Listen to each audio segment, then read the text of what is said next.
The biggest misperception that people have is that Erik and Lyle Menendez were a pair of greedy rich kids who killed their parents because they were in a hurry to inherit their money, and that is absolutely not true. This was a case of intergenerational sex abuse, mental illness. There were so many different factors, it's hard for me to even keep it all straight. But one of the most important factoids you need to know is that in the summer of '92, a year before the brothers went on trial, the LA County DA's office went to a grand jury and asked them to return an indictment of murder for financial gain. The grand jury did not return that indictment, and yet the prosecutors, they kept beating that into the trial, pulling that into the trial, and I think they just wanted the general public to hate the brothers.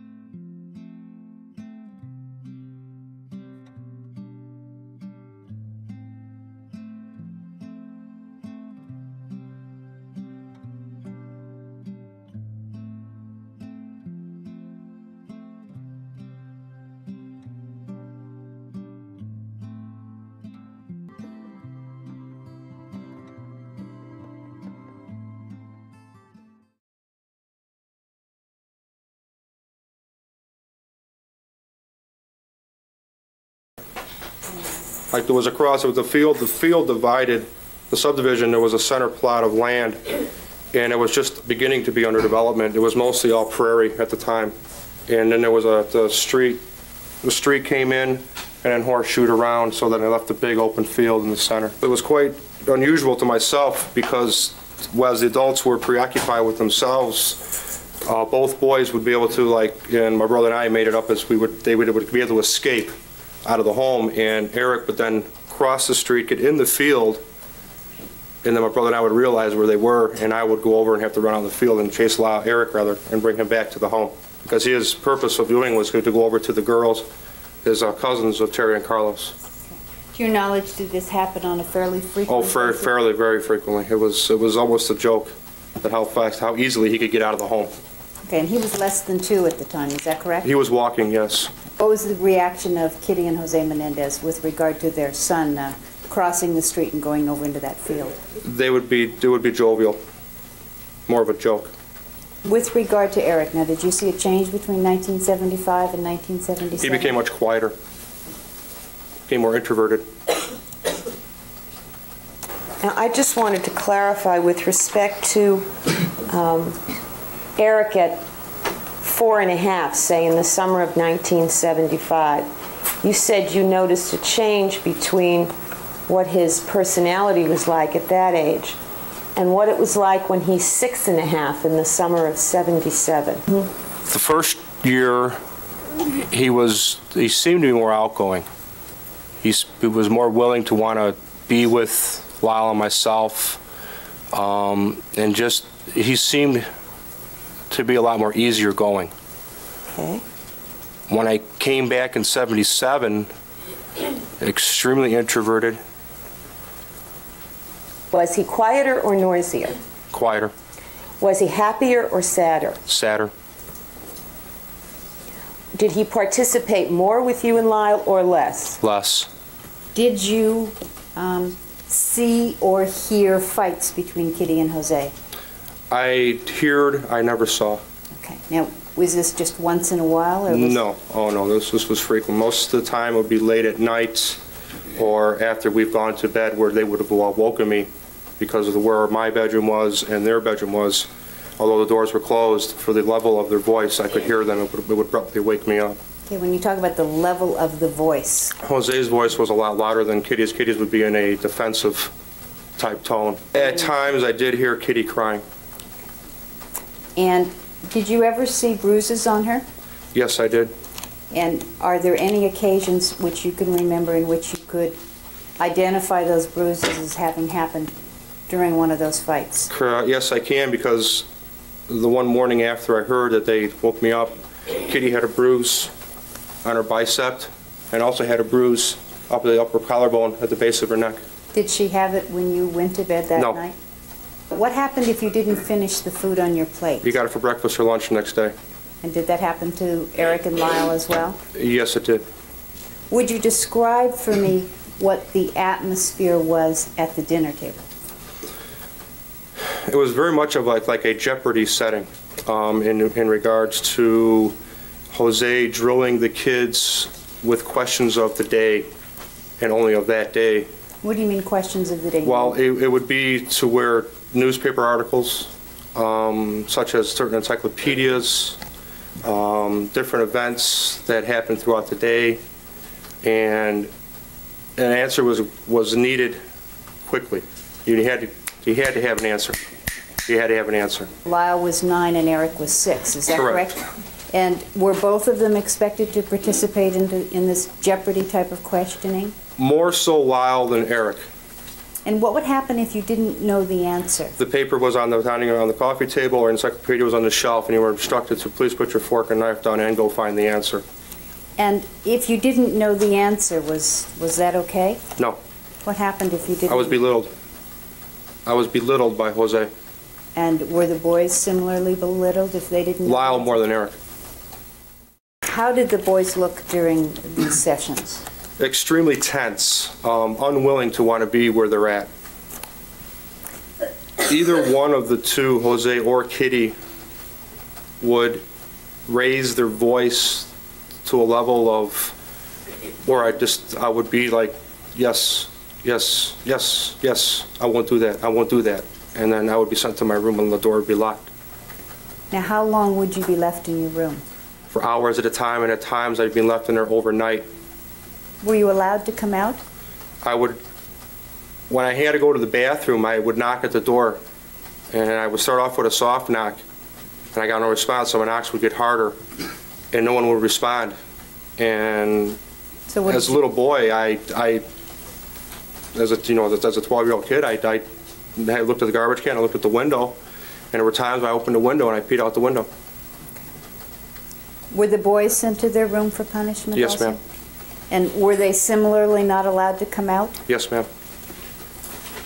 Jose, I would not accept Jose's face-to-face talks, and I would back up from him, and he would grab me by the arm, which he had immense hands, and once he grabbed you, you did not try to pull away because his strength was unbelievable, and he would just grab you and it would just keep squeezing. As the more you pulled away, the tighter his grip got. And I was either told in separate instances to stay in the front room to watch the TV. Kitty at that time would turn the TV up, or at times when I was in the same room, where our rooms were side by side, you could hear you can hear the belt, because I also received when I was a child. And would you see bruises on the boys after that? Yes, and they're above their thigh area for where a belt would be hit. It would be the upper thigh area. Upper thigh, lower buttocks area. Is this something that happened once or more than once? I would have to say 12 to 15 times. And would you hear anything from them, or did the TV block? I would hear cries, and then I would hear Jose's voice level raise, and then I would hear silence. What kind of sounds? Silence, the boys just stop, right? Were the boys sent to their room as punishment also sometimes? Yes, and also their doors were locked. Okay. Now, Their door, they only had, they both shared the same room. when they were sent to their room, what was it, you go to your room for 10 minutes, or is it a set period of time? Oh no, there was never a short-term discipline as far as being locked in your room. There was always long-term, 1 hour minimum, day maximum. And did you have occasion to help them clean their room one time? Oh yes, I'm a very meticulous person, so I would take it upon myself to try to educate that with them. Did they share a room? Yes, they did. And was there a time when in cleaning the room you found something unusual? I found a Tupperware container under the bed. And what was in the Tupperware container? Feces remnants. Would Jose do anything with his belt other than hitting people, which was intimidating? Well, yes. When he came home, he would sit in his chair and have his paper, and Kitty would then come in and fill him with the day's events, or prior to that would have called him on the phone to prepare him for when he got home. He would just take his belt off and lay it on the couch, or at times he would, when you take a belt and you snap it to get your attention, and would lay it on the coffee table. And did that have any particular significance or meaning to you? Someone was going to be disciplined. Would you know why? At that point, no, because I would then try to filter back into the day what happened that Kitty may have gotten upset about. What about Kitty? Did she have a temper? Oh, immensely, immensely. How often did that happen? Would it be once a day, once a week, once a month, once a year? Once a week for sure. Okay. Now, was there anything unusual about her behavior when she got mad? If I may, I could show you her parents that let me know she was about to fly off the handle. Is that she would... Can you stand up and demonstrate? She would be standing in an area, spacing on an area, and thinking about what, and all of a sudden she would just turn her fist up, and so you'd clench and she would squint. Her teeth, her lips would go straight. She had perfect teeth, so you can see her teeth would just come out. The veins in her neck would pop, and her fists would be and then clenched, where her knuckles would be white from clenching her fists. During these confrontations, did she appear and express anger at him? Yes. She would get more angry. Now, was there a physical posture that you observed that she would frequently assume when she was angry this way? Yes. After a while, she'd kind of work up, and she'd kind of give me one of these, my son, So it was like that. It was kind of a fist clenching thing. You smile and you laugh when you describe this. Was it funny at the time? Yes and no.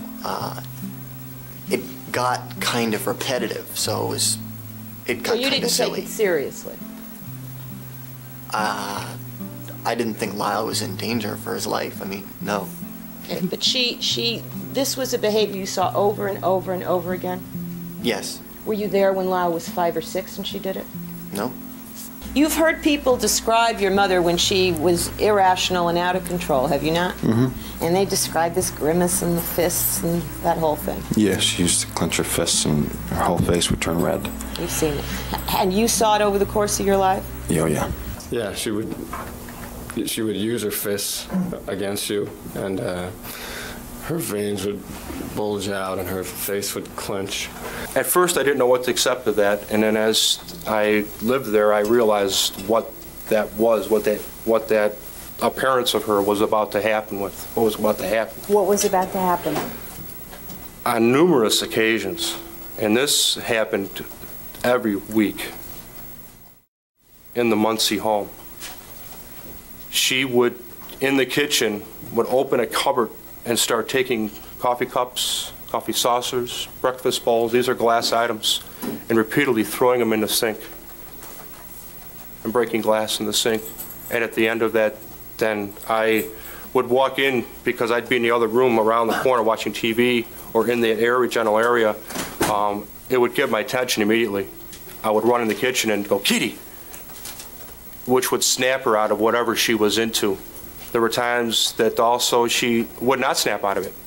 She would just repeatedly keep doing this until either she was satisfied or that row of wherever she was emptied. You talked before about your mother's tantrums or rages. Did your mother have tantrums or rages? Yes. And how far back do you remember seeing that kind of behavior by your mother? Since I can remember.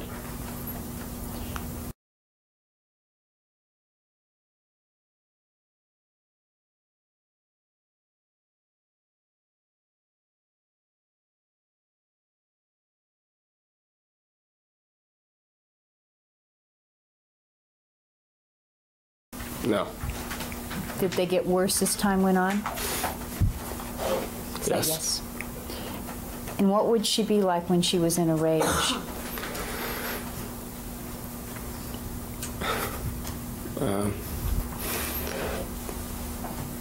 She would just be completely out of control, screaming, grabbing things off counters and shelves and breaking them, throwing things around the house. Sometimes come after you, sometimes run away. Just a complete explosion.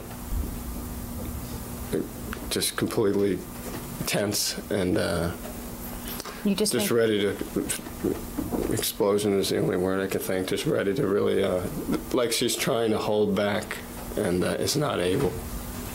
Her arms would flail. And she would just be out of control and she'd be running around.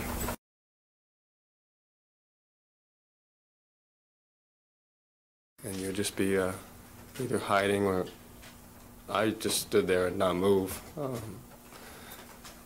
Sometimes Erik would run out of the room, grab me upstairs and put me underneath her bed.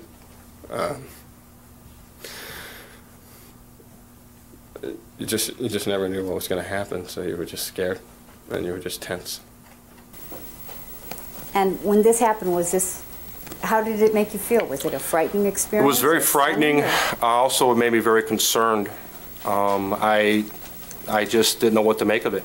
I tried to ask her what was the problem. She would not talk to me. She would just right away direct my attention to getting the broom and the dustpan and the vacuum cleaner so the mess was cleaned up before Jose got home.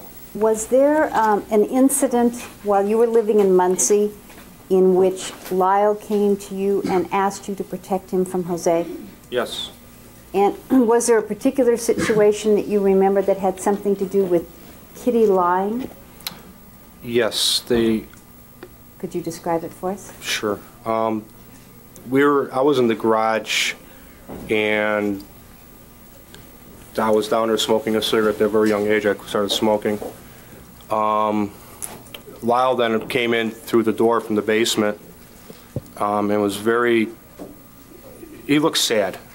He was very puzzled. And he was wanting to know why whenever we did anything as cousin to cousin, why the severity of the punishment was always more for them than for me when the crime was the same for all three of us. He was very confused. He wanted to know why. At that age myself, I couldn't give him an answer. I didn't know what made his father tick. He asked me to please talk with his father. I told him at that time that I just couldn't. I said, we'll talk to Kitty. Was there a situation in which something happened and Kitty lied about it and Lyle got the blame? Well, we were in the backyard, and there was more than one instance that I can remember. The things that I did that Lyle had no part of, maybe by standing there, or he wasn't even in the area, would be Kitty's telling Jose that he did it. And then would Lyle get punished for that? Yes. Oh, yes. And I would have nothing would be said to me at all. Did the boys have a choice as to whether they played particular sports, whether they went to practice or not? Oh, tennis. That was it. It was tennis. Tennis, tennis, tennis. And what if they didn't want to play? You made up the time. The next day? The next day or that evening. Jose it would be 2 hours on, a half hour, 45 minutes off, then back to 2 hours on, then a half hour to 45 minutes off, and back to 2 hours on. So they would play 6 hours of tennis? They play a whole day. And they would do it both days of the weekend? Yes. And somewhere along the line, was there a family picnic for lunch or something like that? Not that I can recall. Was food brought along? Water, iced tea, Did they eat pops. Did they eat during the day? No, not that I remember, because I remember being hungry. And then they said that when things got done here, we'd leave, we'd go home and eat. Jose would go across the net and pick up the racket and put it back in his hand. How old was Lyle around when you saw these types of incidents? Well, it was at the Muncie house. He was, he'd be 6, 7, like that. He was 9 the last time you were there. 77, he was 9, so. So it was the earlier Yes. visit? Was Kitty a good driver? No. What kind of a driver was she? Extremely reckless and non-caring. And was this with the boys in the car? Yes. And are we talking about just the last visit in '77, or are we talking about? Oh no, I earlier? can go back to. If you could pull the chart forward. The Cedar Grove house. The Cedar Grove house. They had a Jaguar and an older Thunderbird, like a '66 Thunderbird, and the Jaguar was the car that she was very. It was crazy. While you were visiting the house in Muncie, did you watch Erik being taught how to ride a bicycle? Yes. Now, when you were watching Erik ride a bicycle, do you know how old he was? Do you remember which trip it was? It was the 77 trip. So he would have been 6 years old? Yes. Jose would be behind. It would be the street went down an incline towards the cul-de-sac. He would put Erik on the bike, run with him for a certain 10-20 feet, and then let him go. And what would Erik be doing? Oh, he'd be in fear. How would you know? Oh, he'd be crying, not wanting to do it, and the bike would just be wobbling. And he would fall. The end result was that he fell. And then Jose would run back down, pick him up, plop him on the seat, and continue with the exercise of teaching him how to ride the bike. And would he do this over and over again? And over and over and over and over again. Did you go to him to help him out? Kitty stopped me. Did she go to him to help him out? No. Did she ever say anything to Jose about this? No. I want to talk to you about the bike riding incident that you've described, okay? Concerning Jose pushing Erik on. This was a two-wheeler, correct? Correct. And you said over the course of several days, the same activity was being repeated? Yes. And at the end of this, was Erik still falling off the bike in the cul-de-sac? Yes. And what did Jose do with the bike? He got frustrated to the point where the bike was physically just thrown in the garage. Was Erik allowed to play with the bike? No. And when you saw him fall off the bike, did you ever see him bleeding? Yes. Do you recall a day when he gashed open his elbow in that cul-de-sac? Yes.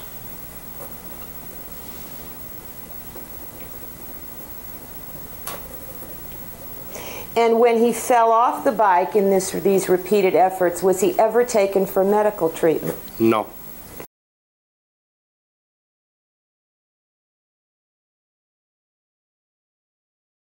Describe what those visits to the pool were like. You and your sister would be allowed to go and do whatever we wanted at the pool. The entire time we were there, Lyle and Erik were not. They were... What were Lyle and Erik doing? They were being taught or directed how to swim intently, to me. Intently? Yes. What do you mean? What did you observe that appeared to be quite intense to you? Because he would have them do strokes or something over and over again in a section of the pool, and they were not allowed to leave that section of the pool. They weren't allowed to go out of the little area.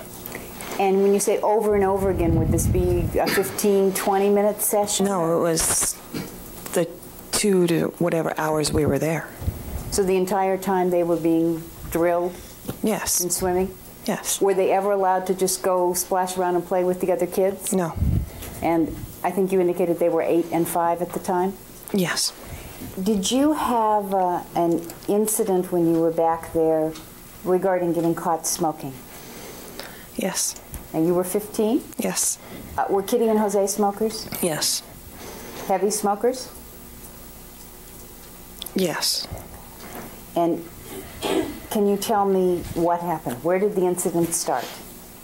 Downstairs. We stayed in the bedroom that was downstairs in the basement. When you say we, you mean you and your My sister and I. Okay. At night, I would go in by the garage because it was right there, and I would have a cigarette before going to bed. And on one instant, Did Kitty catch you? Yes. And what happened? I was severely reprimanded for smoking in their house. What did she look like when she was doing this? Was there anything unusual about her appearance? She did several things. Do you want to stand? If you could stand up and demonstrate for us, please. I can do it sitting if she... It's hard to see. She gritted her teeth and she clenched her fist and yelled and made a face, and then she paraded around with her hands on her hips and then continuing to yell at me for smoking in their house and how ungrateful I was. Did that face just look like anybody's face when they get mad? Objection calls for speculation. Rephrase the question. Was there something unusual about her face when she would get mad like It would squint up. It would get tight. Was it frightening? To me, Did you see that behavior on more than one occasion? yes. And when she would engage in that behavior, did you have some fears? How did it feel to have her doing that to you, clenching her fist and gritting her teeth? Very scary. Would she do the same thing if she was angry with Erik and Lyle? Yes. Besides situations when she was mad at you or mad at them, would she engage in that behavior on other occasions? Yes. What would be happening that would trigger it? You would just see her and you would go look at her and she'd be just sitting in a room just doing that, and then after a little bit she would be fine. So nothing would appear to be going on and all of a sudden she would go into this behavior? Nobody was around her during this time, so I don't know what would have caused it. We would be in one room and she would be in another room, and you could look over her or something would make a noise, and then you'd look at her and I wasn't going to go over and see what was wrong. Why? I wouldn't want to know what was wrong. Why? Because it might be directed at me. And what would happen? I'd get yelled at or in trouble. Now, when she would get into this position, would it just be a fleeting thing like you just did, or would she hold it for a long period of time? It depended. Sometimes she held it and sometimes it was a fleeting thing. It depended. And was there ever any connection between this and periods when she would seem to stare off into space? I think maybe her facial expressions changed sometimes. After she found you back there smoking, how long did she yell at you out there?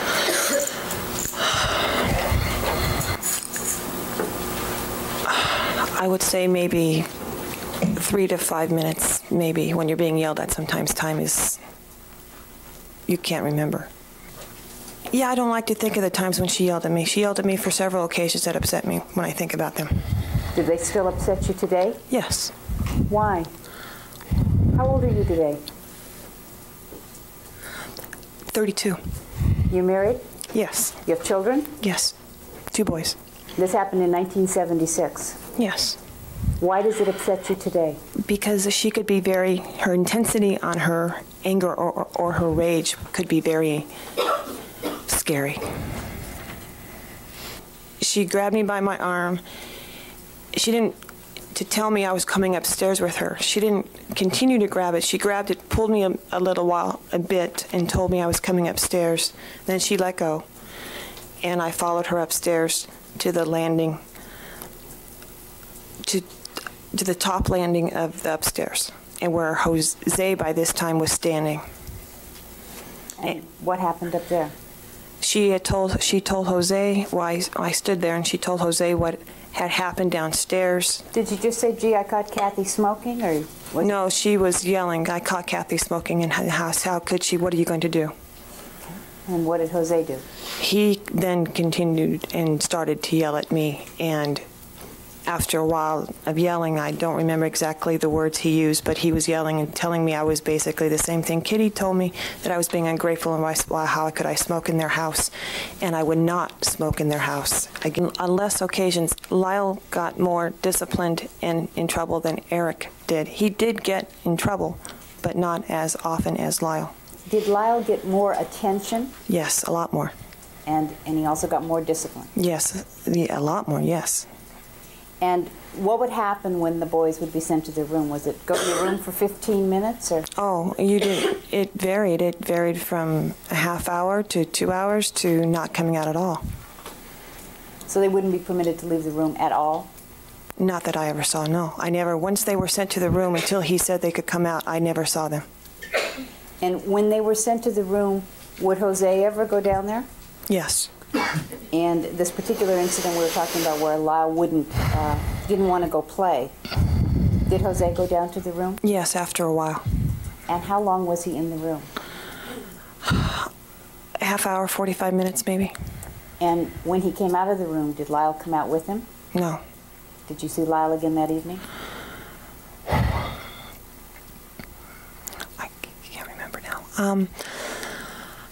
If you don't remember, I can't remember at the moment. Were there any rules about what you could do when one of the boys was sent down the hall and Jose went into the room with them? You couldn't go down there. I mean, you stayed in the living room or you did something else, but you didn't go anywhere near the hallway. And it would happen to both of the boys? Yes, but only a few times to Erik that I can remember at that time. Was Kitty warm to them? No. Was she affectionate? No. Did she ever hug them? Only if they did well in the sport or they did something that you would be rewarded for, and that was her reward. I mean, performing yes. well up to her yes. expectations? Yes. Was there a difference in the personalities of Lyle and Erik? Oh, very much so. And what was Lyle like? He was he was more talkative, more, I would say, outgoing. And if he got hurt, would he show it? No. Did you see situations where Lyle started to cry? Yes. And what would happen to him? Jose would just say Lyle in a very deep voice, and he would straighten up. So was it a signal of some sort when he just said his name like that? I would say so. And if Erik started to cry, what would happen to him?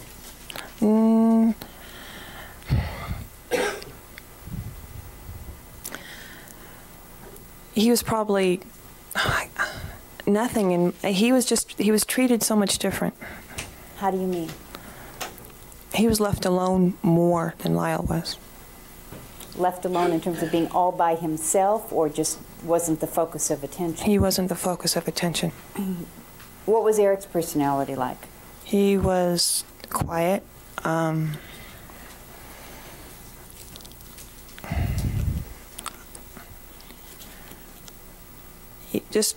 just remember him being very quiet, very to himself.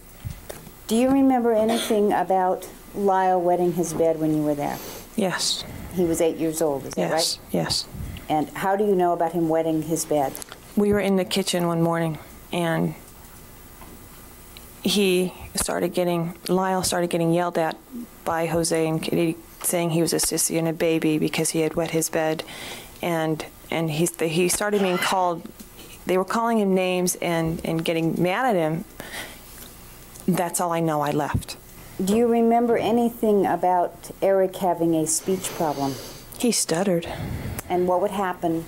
What would Kitty's reaction be to stuttering? And what would Kitty do if Erik was stuttering?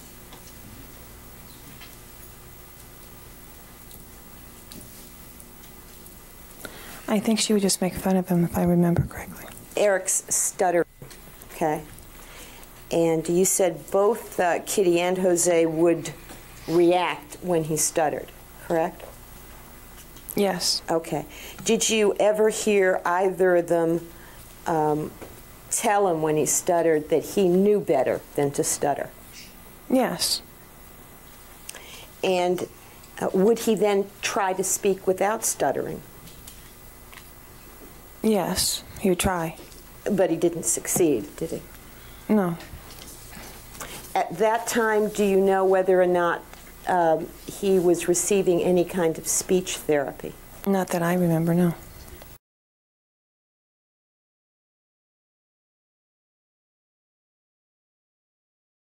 It would be the rage that I have already described to you. beyond control. How old were you in 1982? I was 23. Was that rage still frightening to you? Oh, yes, very. I lived in fear of it, to be honest with you. Were there times when you were living in the home, particularly directed at the later visits, where you would make a mistake and Kitty would react to that in front of the boys? Yes.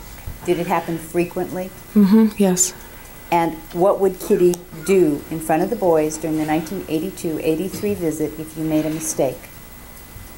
If it wasn't too bad, it would be throwing things around and as she was yelling at me, just slamming things down while talking to me, yelling at me about what it was and how could I do this and how stupid it was. And if it was something really bad? It would be the rage that I have already described to you, beyond control. How old were you in 1982? I was 23. Was that rage still frightening to you? Oh, yes, very. I lived in fear of it, to be honest with you. Would there be times during the last visit where Jose would go to Erik's room before dinner? Yes. And meet with him privately? Yes. And after those meetings, what would Erik be like when he came out? Jose would state that Erik was not feeling well and that he was not able to eat his dinner at that time and that he would eat later. Did you observe anything unusual that happened when Lyle would go to take a bath? Yes. And when was this? During the 82-83 visit. So again, where he's 14. Yes. What would happen when he would go take a bath?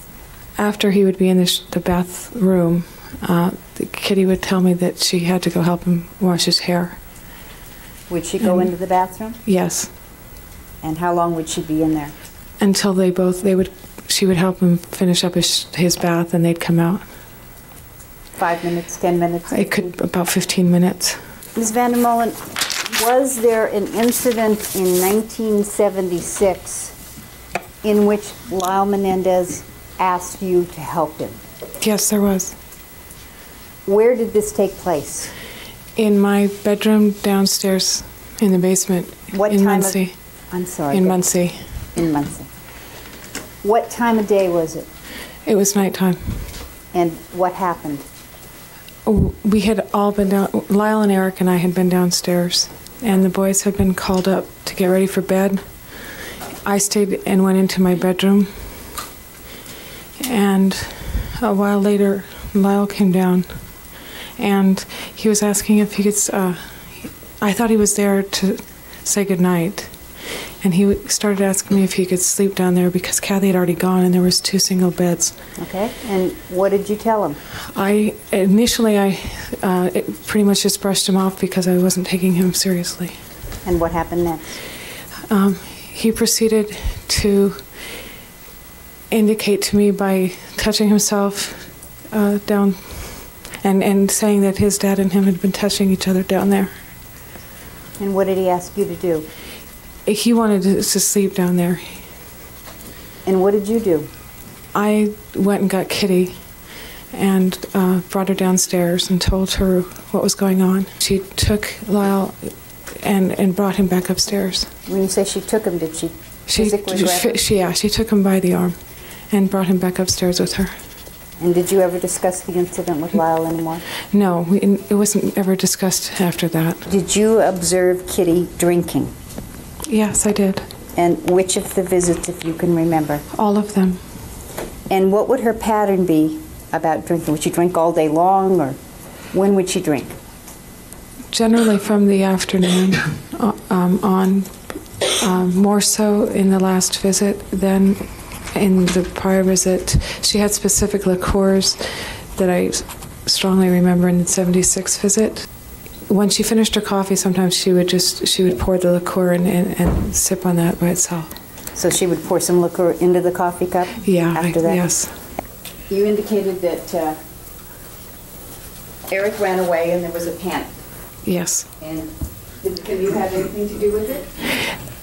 They, in looking for him, They. oh, I'm sorry, Kitty and Jose, Okay. discovered that the canoe was missing. Okay. And what happened? Jose took off in search of Erik and found him. They lived on the edge of the lake, and there was a creek that took off from there that fed into it.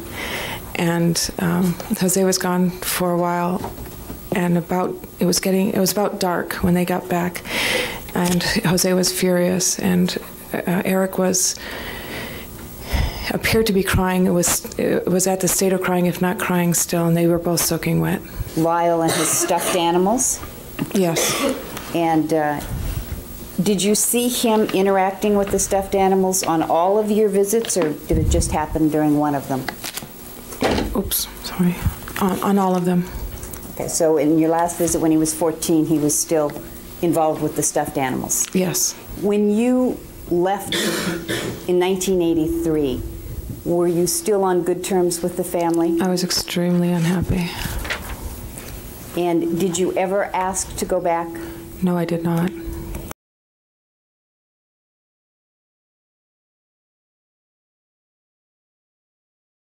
Were you able to get to know Lyle or Erik during these years, 79 to 82? No. Why? Sustained. Well, I'd like to be heard. Well, I'll rephrase it another way. Did you get to be close to them at all? To be friendly with them, to be able to talk to them, to have a relationship with them, to show them affection, any of those things during these years? Overall. It was very hard to get to know my cousins. Did you see if any of the other girl cousins like yourself had any greater success in approaching or getting to know the boys? No. You didn't see it, or they didn't? No. What do you mean by that? I did not see any of my other female cousins get to know my cousins any better. And was there any change in their behavior during that period? Yes, there was. Would you tell us what they were like during that later period of time, 82 to 86? They were... Were they different from each other during this period also? Yes, they were different from each other also. Okay. Then why don't you first describe how Lyle behaved at these family gatherings from 82 through 86? Lyle was the more social.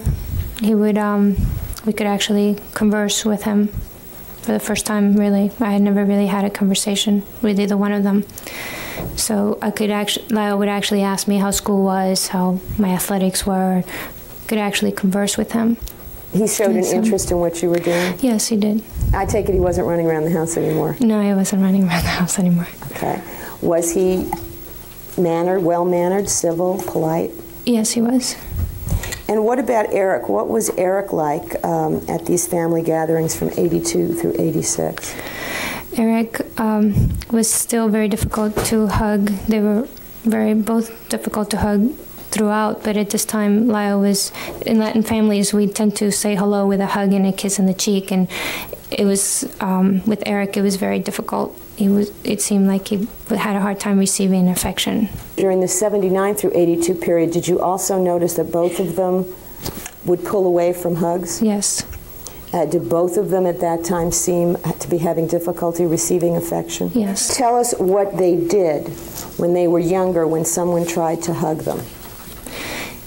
They would pull away and stay very stiff.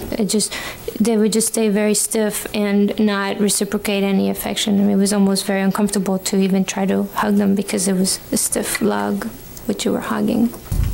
And in the later years, you found that Erik still had that reaction to your attempts to hug him? Yes.